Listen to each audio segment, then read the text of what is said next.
Hey guys, Thetcglover here, coming with you another video today. Judgment of the Light, interesting set. Obviously not not going to have as much of an impact in the game as Lord of the and Galaxy did. Let's put it that way. It's still going to be an interesting set though. I mean, obviously the last couple of days we had a unfolding of Fire Fist stuff. For instance, Rooster and Wolfberg have been confirmed as a secret import in the set, which is obviously going to push the set very much because it means that people can now turn to the 3 or 4 axes Fire Fist. It's going to make the deck very expensive. It's going to make the deck tier 1. It's going to be able to compete against Mermails, and depending on, it really does depend exactly on how the format turns out.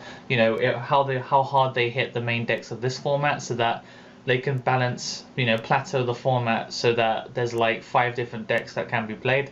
It'll bring a lot of players back, and it still keeps a lot of the cards expensive. What I've decided to do is, for this video, is just pick a few, you know, sort of cards in the set which I feel are going to be cool cards. No, not so much like played immensely, but played in a way so that you'll see them come up now and again. It's going to have an impact on the game itself, but I'm not going to have them in a kind of like, you know, best of 5, top 5, but just cards that I personally like.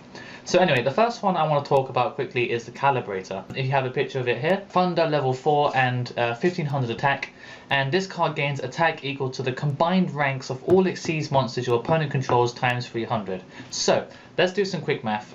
If your opponent has a rank 4 on the field, say it's a Fire Fist Cardinal, which is in 2200 attack, and then they use, you have the Calibrator, it gains 4 times 300, so it gains 1200 attack. So that means that the Calibrator shoots up, as soon as you summon it, it shoots up to a 2700 normal summon, which means pretty much every time you come across a rank 4, you're going to be able to take it down. If you fight against Leviathan Dragon, it won't have enough attack to get over it. However, that isn't really going to happen because you're going to be playing against Fire Fists, which are going to be making lots of rank 4s, although rank 3s as well, and they have Horse Prince as well, which obviously this card isn't going to affect. But generally, if you play against anything that's even rank 7 like Big Eyes or something like that, this card will shoot up to over 3000 attack, which makes it pretty much going to be the biggest beater on the field. And if your opponent has multiple Xyz monsters on the field, then this card just jumps up to like 6000 attack.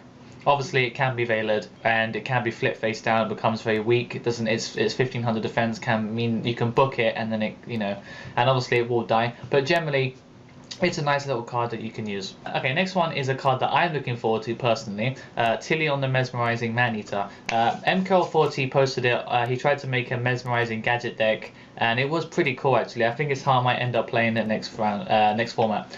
This card is unaffected by the effects of Hole and Trap Hole normal trap cards. So if you summon it, they can't bottomless. When this card is normal summoned, you can add 1 Hole or Trap Hole normal trap card from your deck to your hand. So it searches bottomless, which is fantastic. When this card is special summoned, you can target 1 spell or trap card your opponent controls and destroy that target. So if you tin Goldfish and you summon it, you can pop a back row. And they can't bottomless it either, so they can't even chain the bottomless to stop it, even if that's their back row. So it's very, very cool, and it helps push through resources and so on. And if you don't, you can just summon it, activate the effect to add a trap hole to card to your hand, and you chain Thetcglover in my case. I'll keep using these examples until I get bored of the deck, which will probably never happen. So I'm looking forward to this card very much, and I think it will have an impact on kind of control decks, you know, to be honest. Very, very handy, and it's also an Earth type, which is fantastic for like Redux and stuff. The next one is Master Key Beetle, number 66. This card has, it's a pain. It's a pain in the ass. I don't know why the hell they made this card. If this card would be destroyed, you can send one of those targets to the graveyard instead. Card that it targets can't be destroyed by card effects. Requires 2 level 4 dark, so it is specific to certain decks. Like for instance, Indexes can make it. To sort of like Rescue Rabbit into specific cards can make it. Back this up with Safe Zone, and then Safe Zone can't be destroyed, and then this card can't be destroyed because of Safe Zone. And then you can, your opponent says, oh, okay, well I won't summon any monsters, and then you can just summon as many cards as you want. You know, it's very, very easy to make this card, and it is very, very annoying. At 2500 for level 4 that can protect other cards, it seems really, really dumb. Yeah, and you can also do it 2 times a turn, so once per turn, and you can do it twice obviously because of its 2 materials. And another one which obviously most people are looking forward to is Brotherhood of the Fire Fist Rooster. Obviously it was confirmed as a secret the other day, and obviously I don't understand the 4-axis Fire Fist deck too well, but I do know that for instance stuff like Maxi can put a spanner in the works. It requires Horse Prince and kind of Wolfberg with Rooster and Spirit, and I think it uses Leopard as well. to basically kind of do some combo which allows you to be basically +2 while putting cards on the field. It's actually really cool little combo. I'm looking forward to this card because I think the card is really great, and it's generally just a really helpful card for the deck. So definitely make sure you look out for that card. In terms of when you're thinking how am I going to profit off this set, make sure to pick up Roosters if you can get them cheap.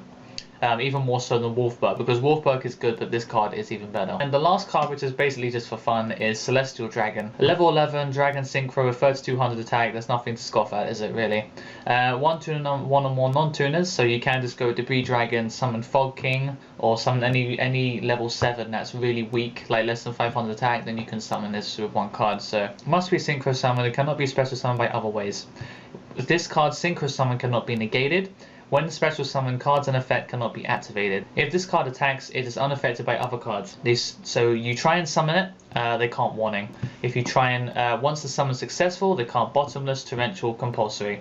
And if this card attacks, it's unaffected by other cards until the end of the damage step. However, the clever thing to do to get rid of this card would be to, when they declare their battle phase, you compulsory and put it back. So it's the only real way to get rid of it until your turn where it becomes a vanilla. But obviously, if it's late game and your opponent's whittled down to very little resources, then summoning this card can ultimately end the game for you. You know, you can actually win the game. So it's really big, 3200 attack. Nothing's going to beat it generally unless you're playing against like Obelisk deck. So 3200 is a fantastic little number to be at. There's loads of other cards in the set which are really cool, and I'm not going to say stuff like Bujin. You know, I think the deck is good. It's just that I'm not going to play it myself. I'm looking forward to playing against it though, because I think it's a really fun control deck. I like the one where you can honest and stuff like that. It's really cool. Comment down below which cards in this set you're looking for, and whether or not you're actually going to attend a sneak peek, because I'm going to possibly attend it if I can. And but it's not really much I really want to pick up. Definitely do like, comment and subscribe. If you have subscribed recently, you've been great. And until next time guys, a TCG Lover is out.